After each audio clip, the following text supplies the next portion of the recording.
Okay, it's been exactly a week since I made the Wuthering Waves is a wake-up call video, and it got pretty good traction, and of course it was a mostly positive video about the game. And as I did this with Honkai Star Rail before, today we have to talk about the worst side of Wuthering Waves, the problems with Wuthering Waves. Now I'm aware that Ryuko-sensei made a video about this, so I had to watch it and see if I can add to this, and yes, I can add a lot of things. So without further ado, let's start, and let me summarize the most obvious points first, and then we'll talk about other important ones. So first we have the game introduction. The game introduction blows, okay? I think if a new player gets into Wuthering Waves, the game will not attract them for the story and the voice acting. So the only chance is the gameplay and the world, but it's gonna go for like 5 acts of suffering really bad plot. And this is with adding the problems of voice acting like Yang Yang. Now the good thing is the game gets better with voice acting with more versions, but there's still minor problems with voice acting sometimes, and it could always be better. So the start of the game isn't the best. There's some characters that don't have story yet that are already in the game, and that's because they changed the story before the second closed beta, and that's why a character like Galcharo or Dungeon don't have a story, and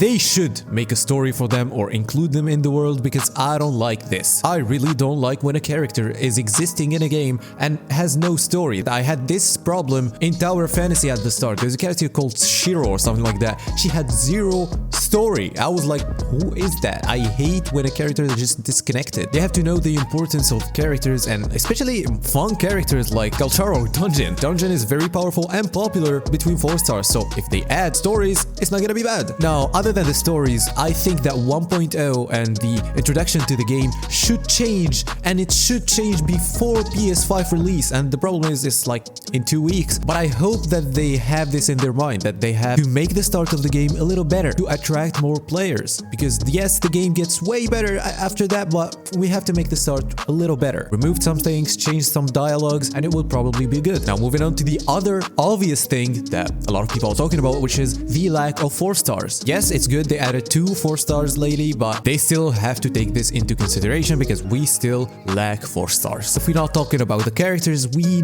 really lack 4-star weapons. Like, we need way more 4-star weapons and even 3 4-star weapons, because yeah, the choices are not that good. You can feel sometimes forced to roll on the weapon banner, and yes, the weapon banner is good, but you're not just gonna roll on every character or on a lot of characters, even though it's not that hard. But we really need more 4 stars. It will help free-to-plays, even low spenders. Like, I can compare this to, I think the best thing to compare to is Honkai Star Rail or Genshin Impact. They really have good 4-star weapons, and yes, I did a comparison with other gacha games now, but we're trying to get out of this league, okay? We have to stop getting with the gacha formula, so I can even compare to other big games after that. So now if we talk about the combat with Wuthering Waves, I don't think there is a problem with the combat, but of course it can have more depth. We saw the new mechanic in the new event, which makes you have like a special ability when you use more than one ultimate. It made us think that yes, the game can have more things in the combat, and I can still see a lot of other things that can be implemented to make the gameplay better, not only by adding new characters. No, they can add some things that can be connected to older characters, because if they are going to add new mechanics to other characters or new characters, it's not a problem, by the way, but if they're gonna add them without adding something new to older characters or making more synergies, a lot of the older characters will be forgotten even more. Now another obvious problem with the game is that we need more male characters in the game. We need more badass male characters, and I think Ryuko touched on the fan service thing. I also think it shouldn't be too much. It gets to be immersion breaking. But now let us talk about the more important stuff that aren't really touched on by a lot of people. First of all, we have the shiny system. Now I made an in-depth video that you should really see about how we can change the shiny system in the game, because you know, the shiny system is like a cosmetic thing, but it's currently not enough. We don't have a lot of them, and of course the way you get them isn't that fun, and they don't give that much value as we thought. We can make them more farmable in other ways. We can make them give some stats. We can give them better looks than they have now, or make the open world even more fun with using the shiny system and adding a pity system with it. So you can see the video that I made about it. It's really gonna change your view about it and probably change the game forever if it's added. And talking about the open world, let us talk about the open world experience. I think that Wuthering Waves or any other open world gacha game, even Genshin Impact, in terms of open world experience, they are mid okay? I'm not talking about how the world looks, because the world in Wuthering Waves is beautiful. No one can deny that. But the experience is just nothing new. It's just nothing crazy, okay? It looks good, but it's not something that you wanna really go to again and again other than the beauty, because you can add a lot of other things to do or even more details that can be fun. So when I'm talking about details, let me give you an example of Red Dead Redemption. I know that it's really focused on open world, and that's why we should chase something that is good in open world, okay? So when I was playing before, I stumbled upon somebody that was fighting thieves or something like that, and he was in big danger, you know? So I had the ability to just not help him and go in my way, but I chose to help them. I didn't get any reward, the guy just was thankful and he went away. I was like, yeah, that was cool. But then after a week of playing Red Dead Redemption, and I was like next to a store, the same guy was sitting next to his friend. Yo, I saw this guy. He was the guy that saved my life. Hey, thank you, man. I'm gonna buy you a free weapon from this store now. This I couldn't thank you enough before.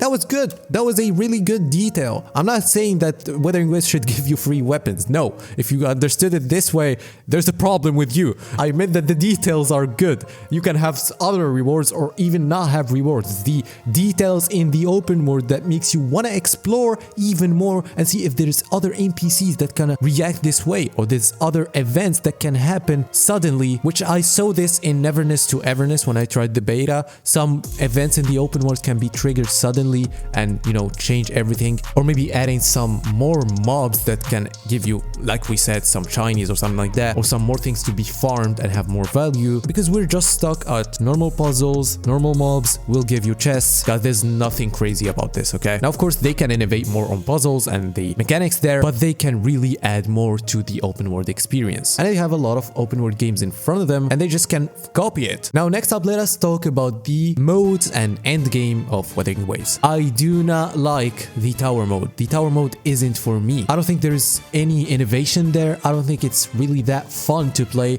Maybe some people like it, but it's really not for me. I think that the challenge with the mode is just the time and you knowing some rotations, okay? It's not more about the dodging and parrying that you have in the hologram. So you learn the dodge and the parry in the hologram, and then you go to the other mode, and the only thing that this mode is gonna add is just build your characters even more. I don't know how fun that is, and then learn a new rotation and keep doing it. Yes, it's gonna be a little fun when you learn the rotation at the start, which you can of course learn with the holograms since you want to beat them easily. It's not that fun. It's not something crazy that is happening with this new mode if you compare it to a hologram, you know? Now, of course, you're gonna say it's better than the Abyss in Genshin. Yes, it's better than the Abyss in Genshin. I totally agree. But the Abyss in Genshin is so bad. It doesn't mean if this mode is better, it's just gonna be good. No, I don't think so. I think the Depth of Elusive Realm is way superior than this. The holograms are way more fun. Now, when we're talking about the holograms, I think there is a very cool thing that they can do with the 1.0 holograms. We know that the new holograms peak at level 100. They can make the older holograms with a 7th new level that they peak at the level 100, and they add like 2 more moves to them, or they change some of the patterns that they have, a little more damage, and yeah, we will have a little good update. We need other modes, okay? Talking about modes, let us talk about the events. Some events in this game are good, but we really need more permanent event. If we take Honkai Star Rail, it's a very good example here. A lot of the older events, you can just play them again. You can just go to these events and make the FOMO way less than any other gacha game, and especially the events that have weapons in them or something very valuable. And I think they are doing it with the Somnium event. If they are doing it, we're going or heading in the right direction, because we all know that in Genshin Impact, for example, people had the festering desire from the start of the game, and a lot of people now just don't have it. Next up, going back to the characters, I really think that they should buff older characters with new characters to keep them relevant, or just indirectly buff them with new echo sets or something like that. And of course, I'm not asking them to make them OP. I'm just asking for them to be relevant. I think we really need more gadgets in the game, and especially gadgets for exploration. We already saw a sneak peek in the 2.0 trailer, and I think we're heading in the right direction even here, but now we need more, and I hope this is a good gadget, not just a region main thing. The other thing is, I never like dailies in gacha games. I think if we have weeklies that have the same amount of rewards that you get in a total of 7 days of dailies would be way better. So having weekly challenges that you can do in probably 2 days is way better. I take Tower of Fantasy as an example here, and I already talked about this even more in another video in depth. So if you want to see how dailies could be way better and make you have more fun with the game, you can see that video, because you have to know that dailies are not healthy for your relationship with the game. Because as any human being, even if you love the game, you would have a day that you're busy in, or you just don't want to open the game. It's normal. So you will feel like, oh, I have to do the dailies today, and then you just go open the game, play the game for 10 minutes when you are not supposed to. Yes, 10 minutes aren't that big, but trust me, it's gonna build up. Now, of course, the optimization is going good now, but I think we still need probably a little more optimization with mobile, with some mobile device, and it's still going on. But yes, I have to say it, even if it's still going on. Lastly, we have to say that don't be afraid to innovate out of the Genshin formula, because we will never reach a new standard with this, okay? And whenever they try something new, they see how much potential they have. And yeah, that was the worst side of Wuthering Waves. If you didn't see the Wuthering Waves as a wake-up call where I talk about the good things about Wuthering Waves, it's gonna appear in the outro after this. And if you like this content, if you like this video, don't forget to like and subscribe, and yeah, bye bye.